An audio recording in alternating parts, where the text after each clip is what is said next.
ब्रह्मयाची आज्ञा कलिसे ब्रह्मयाची आज्ञा कलिसे बाधू नको गुरुसेवकासे बाधू नको गुरुसेवकांचे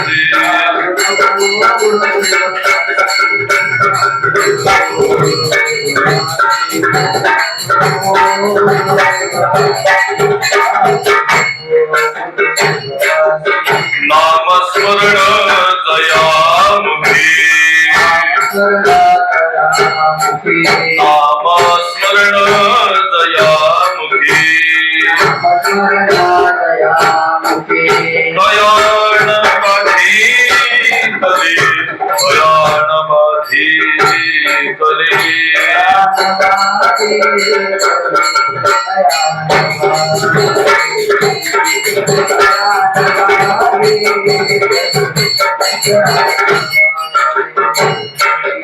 मृत्युलोकी गुरु महिमा मृत्युलोकी गुरु महिमा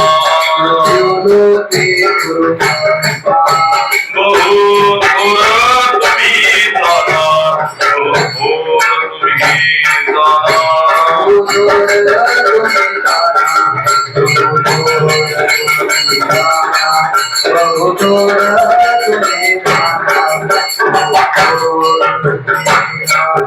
स्वामी दास मनी गुरु शरण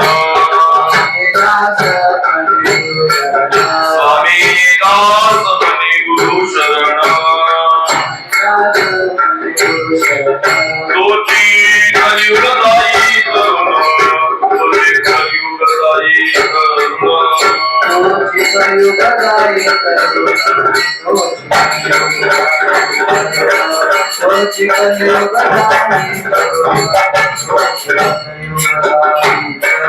नामस्मरण दयामुखी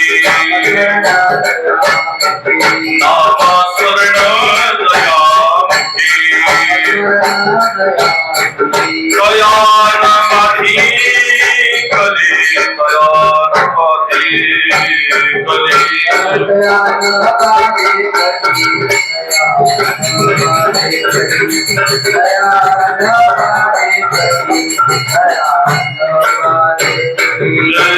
स्वामी समर्थ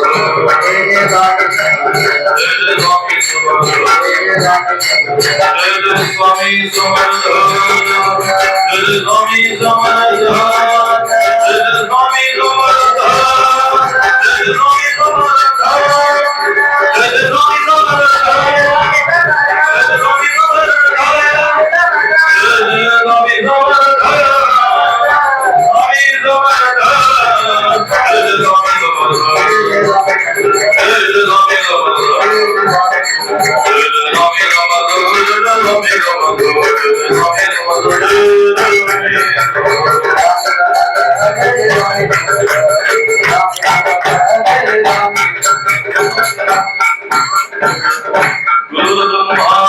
विष्णु गुरुदेवो महेश्वरा गुरु साक्षात् परम ब्रह्म तस्मै श्री गुरुवे नमः ब्रह्मानंदं रमसगतं केवलं ज्ञानमूर्तिं दंडवादेदं गगनसदृशं तत्त्वमस्यादिलक्षणम् एकं नित्यं विमलमचलं सर्वधी साक्षिभूतम् भावादिदं त्रिगुणरहितं सद्गुरुं तं नमामि जगदीश्वर जगदुत्पत्ति च जगवद्धारक जगत्पति जगत्पालकाय जगद्गुरु स्वामी समर्थ नमोस्तुते जयांचे केले स्मरण होय सकल विद्येंजाधिकरण तेची वंदो श्रीचरण श्री गुरूंचे ते नमस्कार मी आता ब्रह्मयाची आज्ञा कलिसी न बाधी गुरु सेवकासे नाम स्मरण जयामुखी न बाधी कली मृत्युलोकी गुरु महिमा मृत्युलोकी गुरु महिमा बहुधोर तुम्ही जाणा नाम स्मरण जयामुखी तया न बाधी कली स्वामीदास म्हणे गुरु शरण स्वामीदास म्हणे गुरु शरण तोची कलियुग जाई तरुण नाम स्मरण जयामुखी तया न बाधी कली श्री अनंत कोटी ब्रह्मांड नायक राजाधिराज योगीराज माईबाबा कलगुरु सद्गुरु श्री स्वामी समर्थ महाराजांच्या पावन पवित्र चरण करून साष्टांग प्रणिपात करून या कलियुगामध्ये तुम्ही आम्ही हा सगळा प्रवास करत असताना कोण कली कलीचा अंमल काय किंबहुना कली हे युग कसं चालवतो आणि त्याच्या युगात आपण कसं राहिलं पाहिजे हे सांगणारा आणि उपदेश करणारा एक आगळा वेगळा आजचा विषय.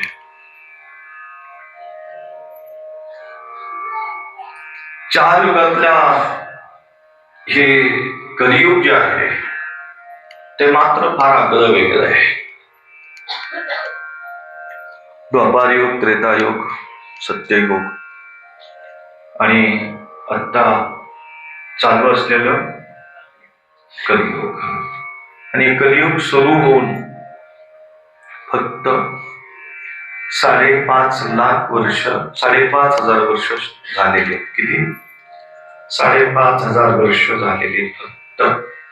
आणि अजून 4.5 लाख वर्ष शिल्लक आहे.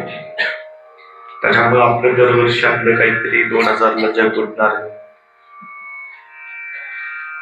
2030ला जग बुडणार आहे, 2011ला जग बुडणार आहे, 2026ला काहीतरी होणार. काही नाही, तुम्ही मारा पण कलियुग संपत नाही. कलियुगाला महाराज अजून अनेक वर्ष आहे. आणि या कलियुगाचा प्रताप, त्या कलीचा प्रताप जसं जसं महाराजा ह्या कलियुगातले वर्ष वाढत जातील तसे तसे त्याचे प्रताप तुम्हाला पाहायला मिळतील. किंबहुना कलीच्या या सगळ्या प्रकारातला जो काही कसा असेल, किंबहुना कलियुगामध्ये काय काय विपरीत घडणार आहे, असं अनेक साधू संतांनी आपल्या अभंगाच्या माध्यमातून तुम्हाला दाखवून दिलं, किंबहुना सांगितलं. आणि त्याचा अनुभव तुम्हा आम्हाला याच कलियुगामध्ये आता यायला लागला. हे इतकं महाभयंकर कलियुग आहे की महाराज या कलीचा जर आपण विचार केला तर युगात आपण जन्माला आलोय खरं, पण याच कलियुगामध्ये म्हणजे पूर्वी जर हे 3 युग बघितली, सत्ययुग, द्वापारयुग, त्रेतायुग आणि कलियुग, या 3 युगामधल्या जर काही युगामधला आपण विचार केला तर देवाची प्राप्ती करायला वेगवेगळी साधनं होती. काही यज्ञाची साधनं होती, काही तपाची साधनं होती, काही जपाची साधनं होती. देव त्या काळामध्ये, त्या युगामध्ये इतका सहजासहजी मिळत नव्हता. सत्ययुगातलं जीवनमान माणसाचं, मनुष्याचं 1,00,000 वर्ष होत. पुढे त्यातलं 1 शून्य कमी झाला. दुसऱ्या युगात किती झालं? 10,000 वर्ष माणूस जगायचा. तिसऱ्या युगात पुन्हा 1 शून्य कमी झाला. किती वर्ष जगत होता? त्रेतायुगामध्ये 1,000 वर्ष. पुन्हा फक्त तुमचा 1 शून्य काढला आणि कलियुगात पाठवला. आता किती वर्ष? 100. म्हणजे गव्हर्नमेंटनी 100चा आधार कार्ड बनवलंय. ते चाललंच इतके वर्ष, काही गॅरंटी नाही. कारण ते चालवणार अवलंबून आहे. तर तुम्ही म्हणाल देवाने 100 वर्ष आयुष्य दिले आणि उभं रेल्वेच्या पुढे उभं राहाल, शेवटच म्हणता येईल. राहिले तर पुढच्या जन्मी नाही, ह्या जन्मी नाही. एक तर मनुष्याचा हा सगळा प्रवास कलियुगामधला इतका धावपळीचा आहे. आयुष्यमान कमी, 100 मधला आयुष्यमान आपण धरा जुन्या लोकांसाठी 80. आत्ताचे जे काही 2000 जे काही मॉडेल आहेत नवीन आता सगळे लॉन्च झालेल्या गाड्या आहेत 2000 मधल्या, ती 60-50 ले झालं. आणि आता 2025च्या आहेत ना नवीन लॉन्च झालेल्या, ती 30-40च. अवरेज नाही गाड्यांना आता. संपल्या गाड्यांचं. हायब्रिड खाणं झालं महाराज. काय कुठल्याही अन्नामध्ये केमिकल आहे महाराज. आज साधारण शुद्ध सात्विक अन्न राहिलं नाही. म्हणजे 60-70 वर्षाच्या अगोदर आजोबांना विचारलं तुमचा काळ कसा होता, तर सकाळच्या नाश्त्याला त्यांची परात होती. आणि आपल्याकडे आता नाश्त्याला काय डिश, वाटीतच पोहे येतात महाराज. कळलं का तुम्हाला? 70 वर्षाच्या आजोबांना विचारलं आम्ही महाराज तुमचा आहार काय होता, तर सकाळी नाश्त्याला परात होती आणि घरात त्या परातीमध्ये काजू बदाम खारका साजूक तुपात बुडवलेल्या आणि 1 किलो तूप ओतायचं मठार त्याच्यामध्ये आणि साखर 2 बुचकळ्या. आणि पूर्वी पाणी प्यायला काय होतं माहितीये का महाराज? चौरी. त्या जुन्या नवीन पोरांना चौरी ते काही कळणार नाही. चौरी म्हणजे कमीत कमी त्या भांड्यामध्ये 2.5 ते 3 लिटरच्या पुढं पाणी बसत होतं. आणि ती चौरी एकदा का पाणी प्यायला माणसाने मुखात लावली ती सगळी संपत होते. आता पाणी कशात आहे? फुल पात्र.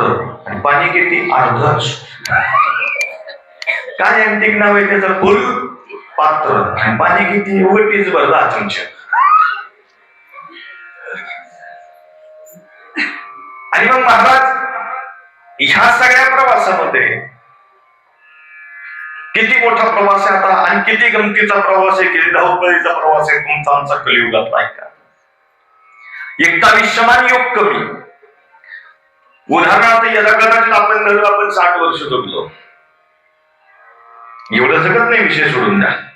पण जे जे स्वामी मठात सेवा करतात ते 60च्या पुढे जाऊ शकतात. समजा 60 वर्ष जगलो, मी म्हणतो 80 वर्ष जगू द्या, आमचा आशीर्वाद आहे, स्वामींचा आशीर्वाद आहे. 80 वर्षातले 40 वर्ष महाराज तुमच्या झोपण्यात गेले. किती वर्ष? डायरेक्ट निम्मेच ना. 80 वय जर धरलं तुम्ही तर दिवस रात्र तुम्ही काम करताय का? दिवस रात्र भजन आहे का तुमचं? दिवस रात्र माळा जपताय का? म्हणजे तुमचं निम्मनी किती कमी झालंय रे? 40. आता राहिले किती तुमच्याकडे कलियुगातले? 40 वर्ष. त्या 40 वर्षात तुमचं बालपण गेलं 5 वर्ष. राहिले किती? मोजा तुमचं तुम्ही. तुमचं चाललंय गणित, माझं झालंय पूर्ण सगळं. माझ्या गणित लागूच नका. आमचं गणित कवाच पूर्ण केलं आम्ही. 35. लहानपण गेलं बालपण गेलं.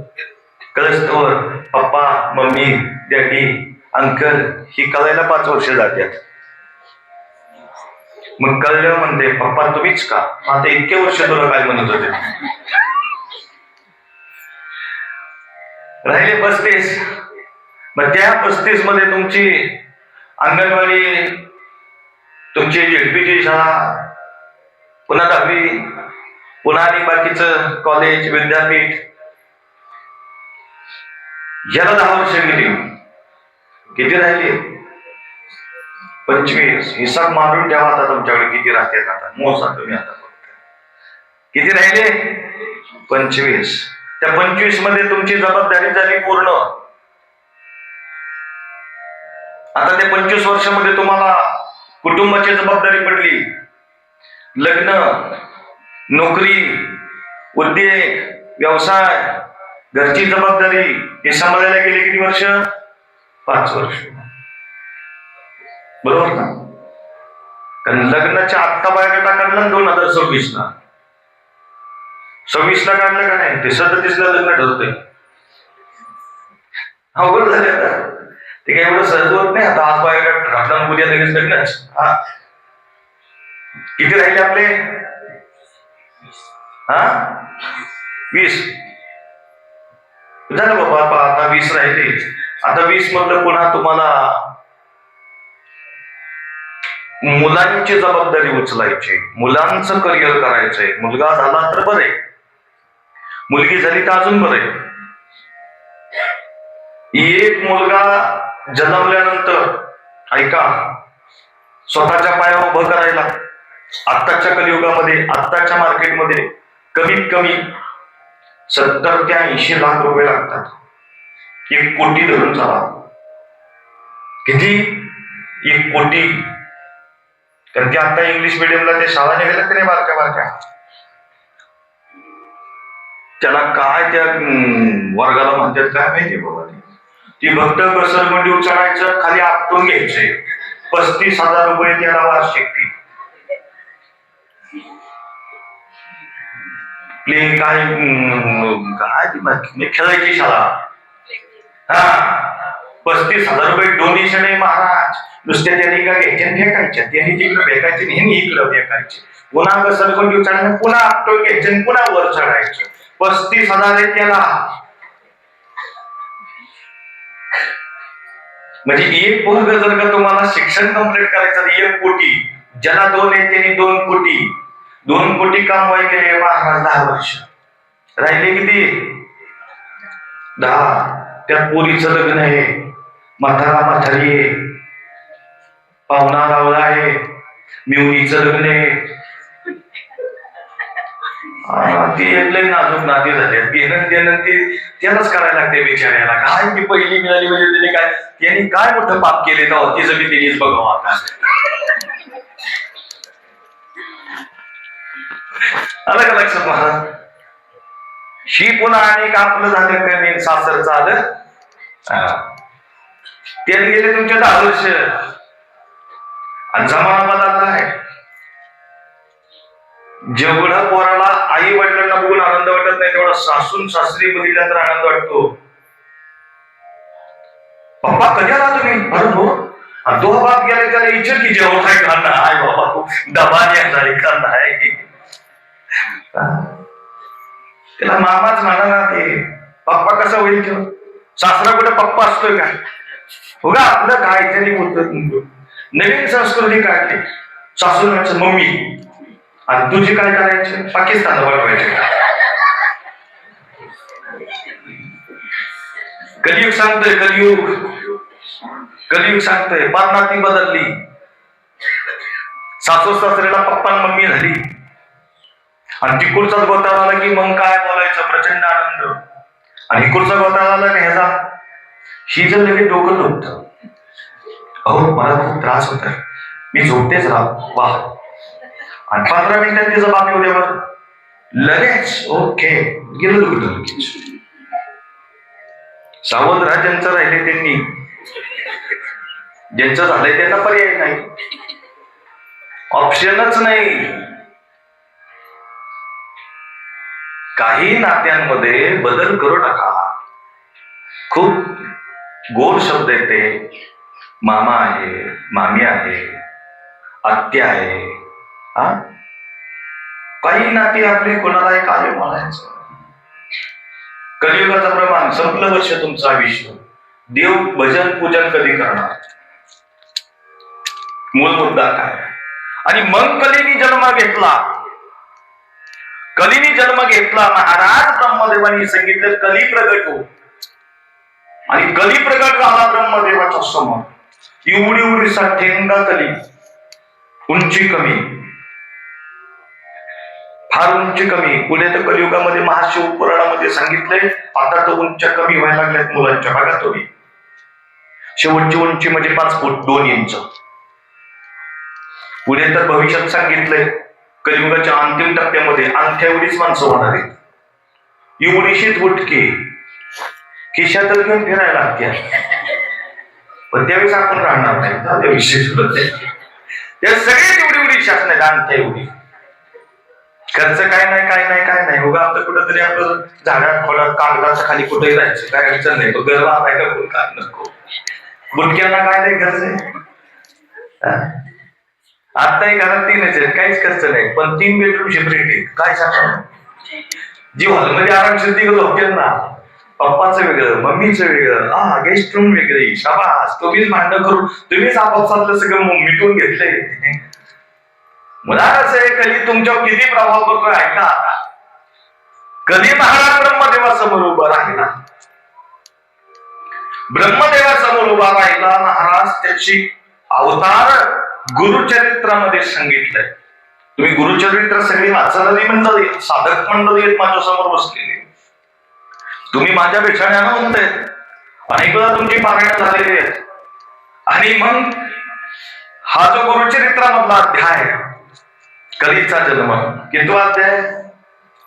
थांबा बघून आले. आता दत्त जयंती झाली, पारायण केलं बरं काय ओके. म्हणून कली किती तुमच्या आघात करतोय तेच मला तुम्हाला सांगायचं. पहिल्याच अध्यायामध्ये कलीचं वर्णन केलंय. ब्रह्मदेवासमोर महाराज कली उभा राहिलाय. विवस्त्रावस्था आहे कलीची. एवढी देवासमोर बारका बुटका कली उभा राहिलाय. अंगठा त्यांनी तोंडात धरला आणि स्वतःच लिंग डाव्या हातात धरलं. उड्या मारायला लागला. इतका उड्या मारायला लागला, भयानक हसायला लागला, चित्र विचित्र चाळे करायला लागला. आणि ब्रह्मदेव त्याच्याकडे बघून त्याचा आनंद घेऊ लागला. ब्रह्म म्हणला कली, म्हणला बोला ब्रह्मदेव, आता तुझं युग सुरू होत आहे. हो म्हणे. काय काय या युगात करणार आहेस तू? अनाचार, दुराचार, असत्य, धर्माची हानी, अधर्माला मान्यता, इतकं भयानक परिस्थिती निर्माण करणार की माझ्या युगामध्ये सत्याला किंमत शून्य असणार. साधू संत यांना मी प्रचंड छळणार आणि जो माझं आचरण करेल त्याच्यावर मी कृपा करणार. म्हणून बसलेले लोक कधी कधी आम्हाला विचारतात, महाराज एवढा पापी माणूस आहे तो, एवढे खून केले, दरोडे केले, आमके टमके उद्योग करतोय, तरीही त्याचं चांगलं चाललंय. आणि आम्ही दिवस रात्र नका पारायण कर, जप कर, गुरुवार कर, पौर्णिमा कर, काय देवाच्या दरबारात न्याय नाही म्हणताय का नाही माणूस? त्याचं कारण असं आहे महाराज, कलीचे युग आहे. इथं पाप्याला किंमत आहे, पुण्याला नाही. हा लोक म्हणतात बाबा मंदिरात चप्पल गेली की दरिद्री गेली. दरिद्री कुठली गेली? 150 गेली. येणं काय करतेस तू? दरिद्री कुठली गेली? 150 गेली. आपल्याला काय? ज्यांनी घालून गेला त्याच्या मागे दरिद्री अशी तुमच्या पायातून जात असते. लोकांनी काय जोड एकमेकाच्या पायात दिलं असतं म्हणतात ते माझी दरिद्री तुला घेऊन. गंमत अशी आहे महाराज, या कलीच्या युगामध्ये आता कलीने हा प्रताप सुरू केला आणि कलीने सांगितलं ब्रह्मदेवाला, या युगामध्ये मी धर्माचा नाश करेन, एवढा अनाचार भयानक करेल की तो काय करणार आहे. नागबाबांनी शकून सांगितले 16 शकून सांगितले कलियुगाला. आणि कलियुगामध्ये काय काय घडणार आहे ते सांगण्याकरता देवीचा जो शेवटचा अवतार झाला तिचं नाव यमाई. निर्गुण निराकार दादा मौर माझे ग,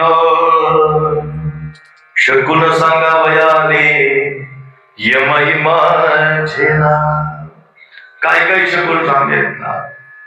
पुत्र पित्याचा वैरी होईल, स्वतःचा मुलगा स्वतःच्या बापाच्या विरोधात जाईल.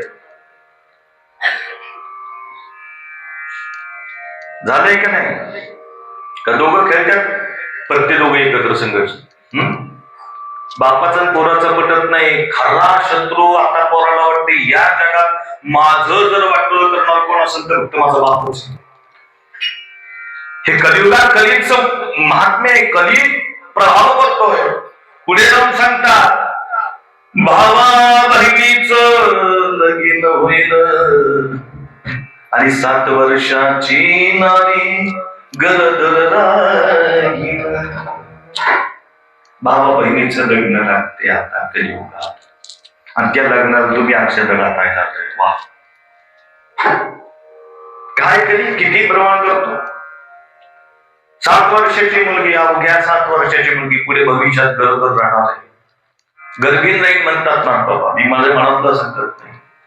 हा कधी प्रचंड भयंकर तुमच्या प्रभाव करणार आहे. आणि तुमच्या प्रभाव करत असताना ब्रह्मदेवाने सांगितलं कली तुला माझी आज्ञा, म्हणे काय, तू या मृत्यू लोकात जाशील खरा, तुझं युग सुरू होईल खरं, पण तुला माझी आज्ञा राहील, जो गुरुचरणाची सेवा करेल, जे गुरुपूजक असेल, जो गुरूंचं भजन चिंतन करेल, त्यांची सेवा करेल, त्याला तू बाधा करायची नाही, माझी आज्ञा आहे.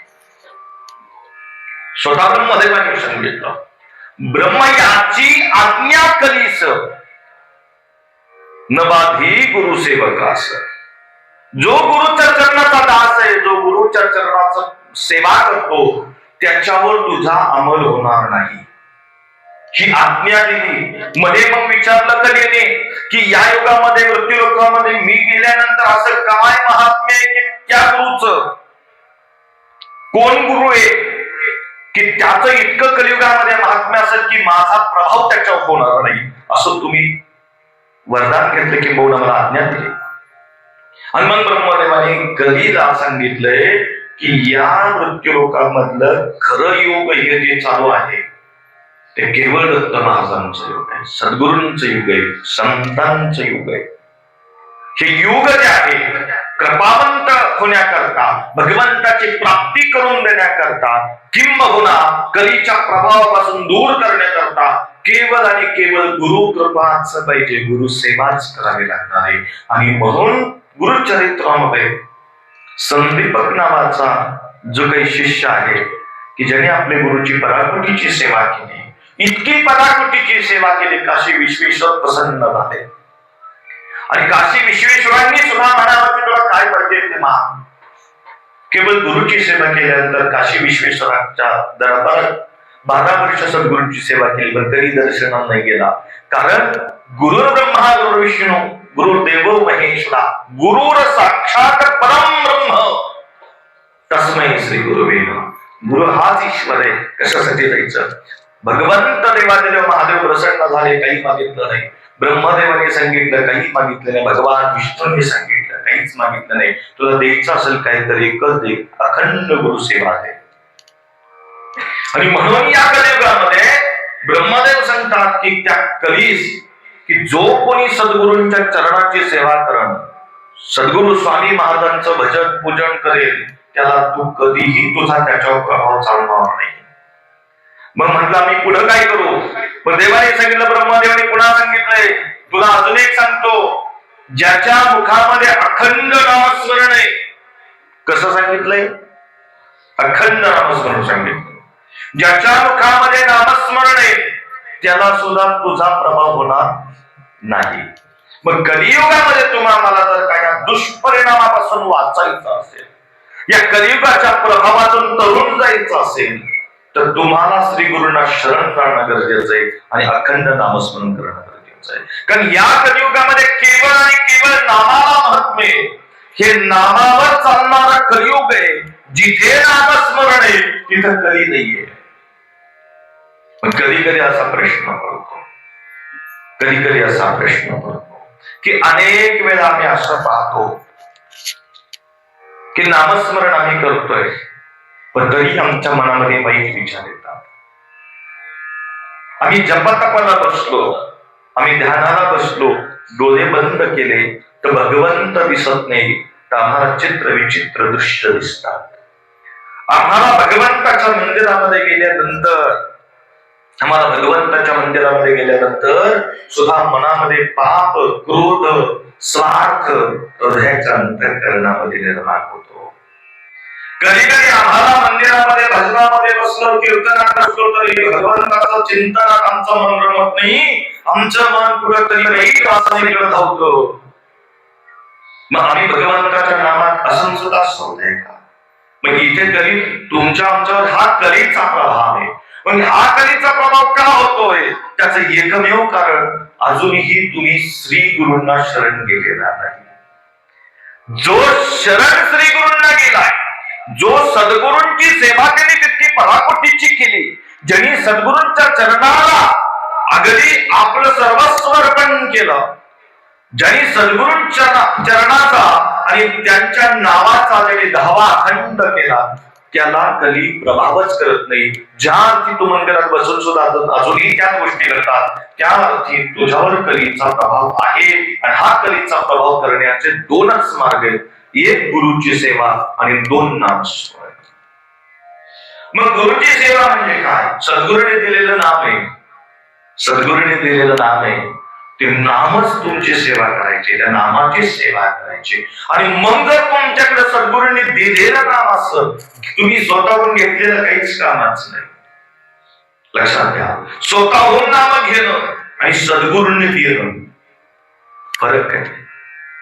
तर सद्गुरु, श्री गुरु, नामधारक, त्या नामधारकाने त्या नामाची शक्ती प्रचंड अनेक वर्ष त्या नामाची साधना करून सिद्ध केलेलं असतं. आणि सिद्ध केलेलं नाम ज्यावेळेस तुम्हाला तयार मिळतं आणि त्याची पुन्हा तुम्ही चिंतन, रवन, मंथन, नामस्मरण अखंड करता, त्यावेळेस पुन्हा त्याची नामाची ताकद तुम्हाला प्राप्त होते.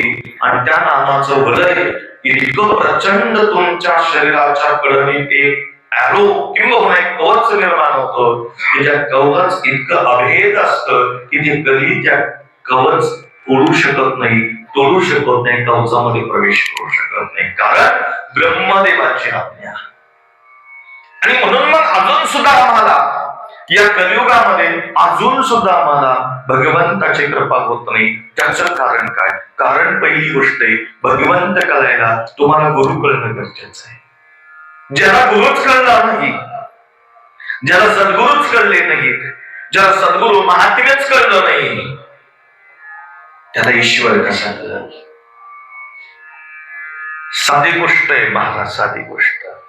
जे भगवंताने स्वतः ब्रह्मदेवाने दृष्टांत सांगितला गुरुचरित्रातला, तर 12 वर्ष अखंड सेवा करायला लावली संदीपाकाला. त्यावेळेस त्या सद्गुरूंच्या शरीरात कुष्ठरोग झाला होता. एवढा प्रचंड कुष्ठरोग झाला होता, महाभयंकर जीर्ण अवस्थेतलं शरीर होतं, पण नित्य सेवा त्रिकाल करत होते. एवढी अनंत परीक्षा त्यांची घेतली.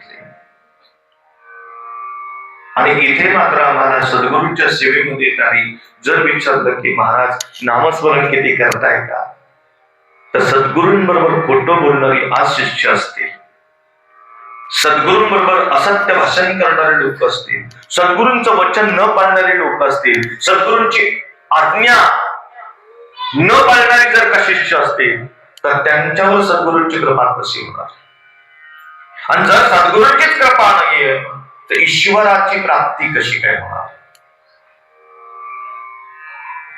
14 कोटीचा, आता मी दरवेळेस प्रत्येक वेळेस सांगत असतो, इतकं नामस्मरणाचा संकल्प सोडला, सगळी मस्तपैकी सांगकाम्या निकाल काय बनेगट आपलं बसत्या ऐकत्या, लईच त्रास व्हायला लागला की पदर डोक्यावर दोन कानात ठेवत्या, नको ऐकाय.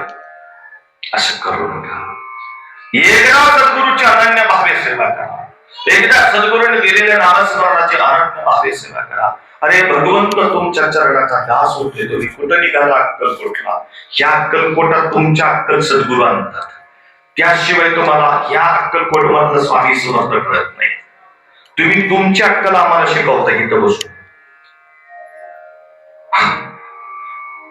आणि मग कसं सद्गुरूंना तुम्ही जर शिकवायला लागला तर सद्गुरू काय म्हणणार? नाही नाही, ही लय हुशार आहे बाबा, तू तुझ्या बाजूला परिसीमा आहेत काही शिष्याने गुरूंच्या, त्या आचरणात आणल्या पाहिजे, त्या पाळल्या पाहिजे.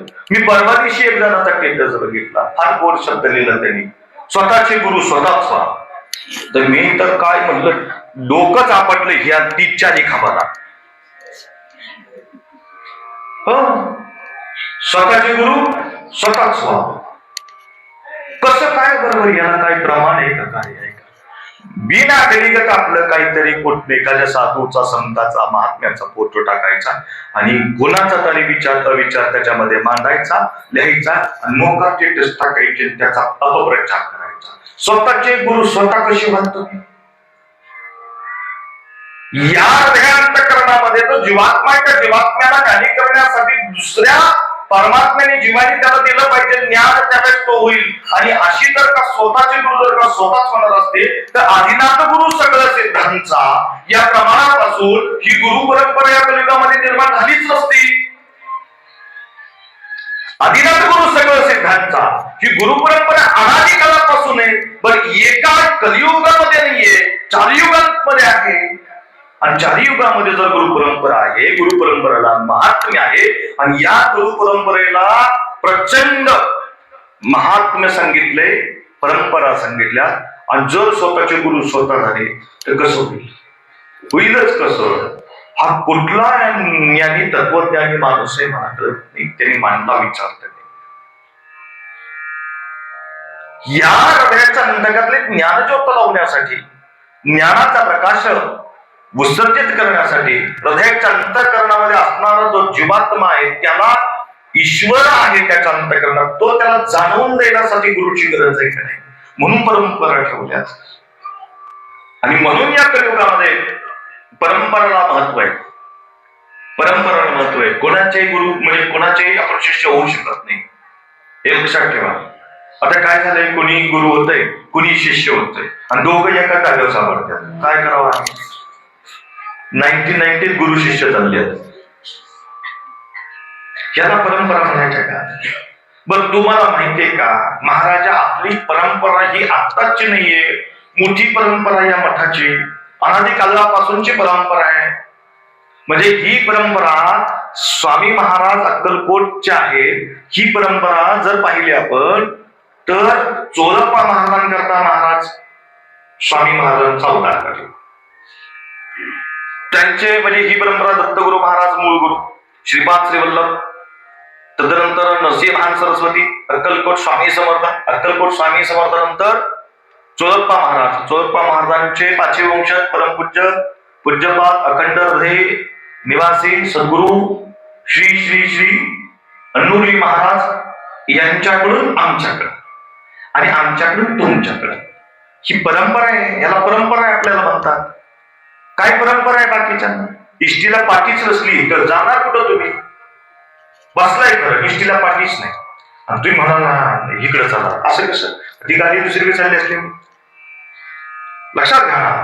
त्यामुळं कुठलीही आपण ज्यावेळेस एखाद्या मठामध्ये असेल किंवा अनुग्रह घ्यायचा असेल तर त्या अनुग्रह घेत असताना त्या गादीची परंपरा महत्वाची आहे.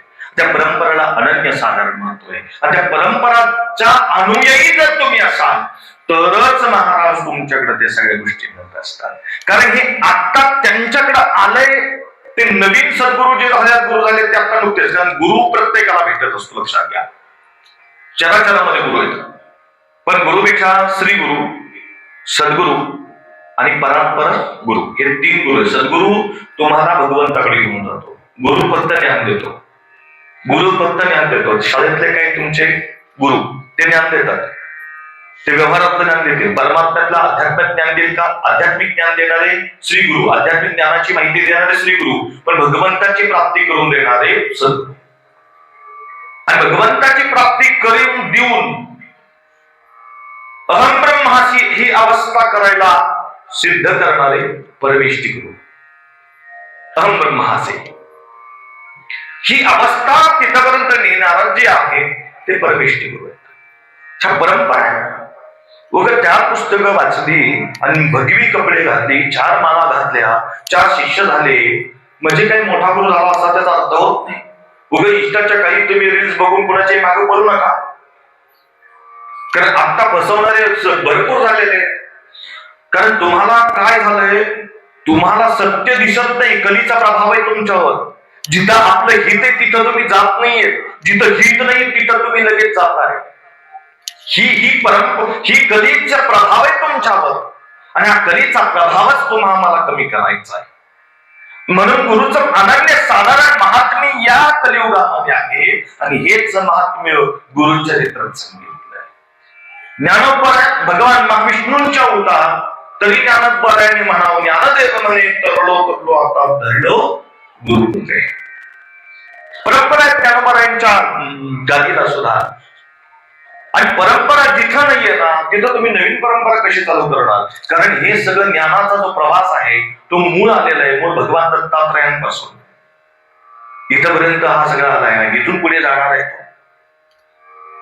तर स्वयंप्रकट होऊ शकत नाही. कारण हे ब्रह्म आता लगेच जन्माला आणि भगवे कपडे घातले काय लगेच ब्रह्म कळत असं नाही. ब्रह्म कळायला कितीतरी वेळा जन्माला यावं लागेल, कितीतरी वेळा भरावं लागेल, कितीतरी वेळा साधना करावं लागेल, तरी ब्रह्म कळणार नाही. पण आमचं हे म्हणजे खरा ब्रह्मतत्व करायचं असेल तर फक्त एकमेव गुरूंमुळे करतो. पण ते सद्गुरू सुद्धा त्या पात्रतेचे अधिकारायचे असेल लागतात. अगाये सद्गुरू महाचोरटे तेने माया पदवली बहुदुरी नातरी ब्रह्म आतरे एका गुरु होते. गुरुची एकदा कृपा झाली ना ब्रह्म कळतंय. पण गुरुची कृपा प्राप्त करून घेण्यासाठी तुम्हाला सद्गुरूंना अनन्य भावे शरण जाणं गरजेचं आहे. त्यांनी दिलेलं जे काही नाममंत्र आहे, जप आहे, तुम्हाला सद्गुरूंना, श्री गुरूंना तुमचं संकट सांगायची गरजच नाहीये. तुम्हाला तुमच्या अडचणी सद्गुरूंना सांगायची आवश्यकताच नाहीये. ज्या दिवशी तुम्ही त्या सद्गुरूंचा अनुग्रह घेतला, ज्या दिवशी तुम्ही त्या सद्गुरूंकडून नामस्मरण घेतलं, नामाची ताकद घेतली, नामाची शक्ती घेतली, त्या दिवशी तुमची सगळी जबाबदारी त्यांनी स्वीकारलेली आहे. आणि ती एका जन्माकरतानी जन्मोजन्मी तुमची त्यांनी जबाबदारी स्वीकारलेली असते. जन्मोजन्मी. तर रोज तुमच्याकडे जर आला एखादा शिष्य सद्गुरूंच्या चरणात नमस्कार घाला, आपल्या भारत प्रदेशामध्ये असणारी सगळे दुःख यात्रा त्याच्या चरणावर पडतात. सांगायची गरज नाही. एवढा गुरुकृपावंत असतो. तरी काय काही लोक विचारतात तुम्हाला कसं कळत नाही. आता म्हटलं मला कुंकू लाव, लिंबाचा डाळा बांध कळची आणि वाजीव, मग मी सांगतो तुला. काही गोष्टी अशा आहेत की प्रारब्धाच्या मार्गावर जात असताना, भविष्याच्या मार्गावर जात असताना एक बघा तुम्ही, पोरगी छोटीशी, आता ही चालती छोटीशी, ठीक आहे, लहान मुलगा असतं. आई ज्यावेळेस पहिलं पाऊल टाकायला लागतं बाळ, त्यावेळेस मागं मागं सरकते. 2 वेळा पडलं तरी काय अडचण नाही, पण तिला चालायला शिकवते त्या बाळाला. आणि एकदाच जर पडली, जोरात लागलं, रडायला की मोठ्याने धावत जाते आणि मग कळवर घेते त्या बाळाला. सद्गुरू तसाच असतो. थोडं दुःख तुम्हाला सहन करावंच लागणार आहे, पण त्याच्या कितीतरी पटीचं दुःख त्यांनी ऑलरेडी तुमचं घेतलेलं असतं. याची जाण तुम्हाला नसते. एवढंच वाईट वाटतं. सद्गुरू तुमचं पराकोटीचं दुःख घेतलं, आपण सहज कळलं राहतो. एखाद्याला फोन केला, काय रे आजारी? हो, थंडीत आपली सर्दी, ठीक आहे. ज्या दिवशी सद्गुरू तुमचं त्याचं बोलणं होतं, त्या दिवशी तो माणूस बरा होतो आणि सद्गुरू आजारी पडतात. कधी बी अनुभव घ्या. तुम्हाला काय करायचंय? तुम्ही तुपाशी, सद्गुरू उपाशी. कधीतरी अनन्य भावे सद्गुरूकडे बघा. त्यांच्या तो तुमच्या अंतःकरणातल्या सगळ्या गोष्टी जाणत असेल तर तुम्ही त्याच्या अंतःकरणातल्या काही गोष्टी जाणायला काय अडचण नाही. किमान त्यांची आज्ञा तरी पाळा. सद्गुरूंची आज्ञा जर नाही पाळली तर महाराज काहीच नाही. आतापर्यंत जेवढं तुम्ही केले ते शून्य होतं. काही प्रवास होत नाही. हा सगळा ज्यांनी सद्गुरूंची आज्ञा पाळली नाही, सद्गुरूंना सोडून काहीतरी वेगळं स्वतःच काहीतरी मार्ग निवडले, त्यांची भ्रमंती चालू झाली. त्यांना कधीही सद्गुरू प्राप्ती होऊ शकत नाही. त्यांना गुरुच कळणार नाही. ते काय करणार आहे, कुठं जाणार आहे? आणि ह्या भ्रमंतीमध्ये कलियुग हा कधी त्या ठिकाणी तो तुमच्या आमच्यावर झडप घालायला तयारच आहे. आणि कधीही एकदा झडप घातले महाराज की मनुष्याचं आयुष्य बरबाद होतंय, आयुष्य बरबाद होतंय. म्हणून या कलियुगामध्ये थोडं आयुष्य राहिले, त्या आयुष्य जर का पराकोटीच्या सुखाने जगायचं असेल तर केवळ आणि केवळ भगवंताचं नामस्मरण केलं पाहिजे, सद्गुरूंना शरण गेलं पाहिजे, सद्गुरूंच्या चरणावर अनन्य भावे आपले पंचप्राण समर्पित केले पाहिजे.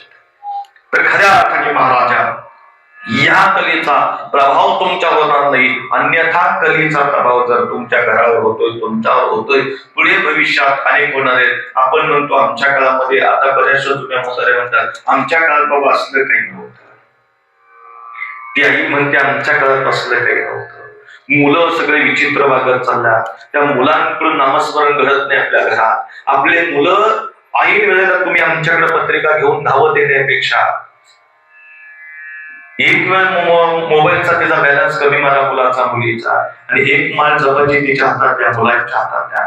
त्या मुलांना तुम्ही स्वतः घेऊन बसा देवाजवळ, त्यांच्याकडून एक माळ करून घ्या, एकत्र बसा, एकत्र कुटुंबामध्ये बसून एकत्र स्वामी नामाचा गजर करा, स्वामी नामाचा नामस्मरण करा. एवढं मोठं मोठ्याने करा, लोक बातम्या लागले की आजूबाजूची न सांगता बघायला येतात. तसं तुमच्या घरात नामस्मरण चालू झाल्यानंतर आजूबाजूची लोक बघायला आली पाहिजे. काय जादू तोडा करती बाई. लोकांचे विचार वाईट आहेत, कधी प्रभाव पडतो. आणि मग तुमचं कल्याण व्हायला लागले की त्यांना कळतं हे स्वामींचं करतात, त्यांचं चांगलं चाललंय. ती बाई लगेच दुसऱ्या दिवशी लगेच स्वामींचा फोट आणते, लगेच जपा श्री स्वामी समर्थ, श्री स्वामी समर्थ. आपलं काम झालं महाराज, आपलं काम झालं. करा महाराज तुम्ही. आणि तुम्हाला काय होतं माहितीये का, हे जर झालं ना, एक स्वामी सेवेकर तुम्ही निवडला ना, तुमच्यामुळे निर्माण झाला ना, जो स्वामी सेवेकर तुमच्यामुळे निर्माण झालाय त्याचं निम्म पुण्य तुम्हाला मिळते. व्यक्तीने 11 माळा जपल्या का नाही, 6 माळा तुम्हाला फुकट पुण्य. तुम्ही ईर्षा केली पाहिजे. हा, तुम्ही कमीत कमी आहे ना, महिन्यात एक 4-5 स्वामी सेवेकरी असे करायचे, बोलायचं नाही त्याचं संख्या. पण आपलं मस्त वेगळं असं ईर्षा तुम्ही परमार्थामध्ये करा, संसारात करू नका. कारण संसारात ईर्ष्यातून विष प्रगट होतं आणि त्या विषयाचं विष तुम्हाला संपूर्ण टाकतं. पण परमार्थामध्ये जर अनन्य भावे चांगल्या मार्गाने जर काही ईर्षा केली भगवंताच्या नामाची, तर ते तुम्हाला घेऊन जाणार आहे. कारण असं एक भगवंताचं अविट्ट गोडीचं नाम आहे, ते तुम्ही कसंही घ्या, त्याचे लाभ तुम्हाला तोच होणार आहे, भगवंताची प्राप्ती. म्हणून तुकोबराय सांगतात, तुकोबरायने अखंड चिंतन कुठेही कालवेळ नाही नाम उच्चार येतात, कालवेळ नाही नाम उच्चार येतात. मग नाम घ्यायला काल नाही, वेळ नाही, स्थान नाही, काहीच नाही. तुम्ही कधीही कुठेही कोणत्याही क्षणी करू शकता. पण नामामध्ये राहा, अखंड नामस्मरण करा. जसं तुमचं नामस्मरण कमी पडलं, कधीही तुमचा प्रभाव केलाच. मग कधी काय प्रभाव करत, कधी प्रभाव करतो असत्य भाषण, एकमेकांमध्ये वाद विवाद, समज गैरसमज, भांडणं, जुगार, दारू, नको नको ते प्रकारचे विविध प्रकारचे लागणारी व्यसन, ही सगळा कलेचा प्रभाव आहे. आणि विचारामधला सद्बुद्धीचा विचार संपून पापी विचार प्रगट करणं ही कलेचा प्रभाव आहे. आणि हा कलेचा प्रभाव तुमच्यावर होऊ नये, आपल्या मुलांवर होऊ नये, म्हणून काय करावं लागेल, तुम्ही स्वामींचे चिंतन करा, महाराज तुमची चिंता करतील. अवरोध श्री गुरुदेव दत्त सद्गुरू स्वामी